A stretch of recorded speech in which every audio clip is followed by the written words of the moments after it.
لغمان کې کور په کور د کرونا وایروس په اړه د عامه پوهاوي کمپاین پیل شو.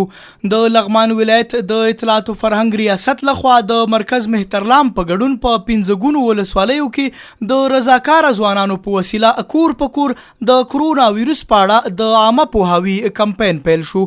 نن د لغمان د اطلاعات او فرهنګ ریاست د اطلاعات امر عتیق الله قریشي لخوا د نوموړي کمپاین غړو ته بروشرې، بینرې، صابون او ماسکونه هم وویشل او په دوی تاکید وکړ چې هر کمپاینر باید د خپل اړوندو سیمو کې خلکو ته په پوره دقت عامه پوهاوی ورکړي. نوموړي وویل هرې ولسوالۍ ته د کمپاین لپاره 3 کسان ټاکلي.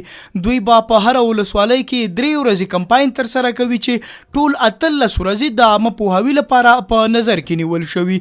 یاد کمپاین چې نن یې کمپاینرانو ته اړینې او لازمي لارښوونې وشوې، سبا د دوشنبه ورځ به عملاً په ټولو ولسوالیو کې پیل شي. د یادونې ده چې د لغمان د اطلاعات او فرهنګ ریاست لخوا تر دې وړاندې هم د موټرو په وسیله د کرونا وایروس په اړه د عامه پوهاوي په موخه د کمپاین یو پړاو ترسره کړی دی. محمد رسول نظری، هیرو ټي وي، مهترلام.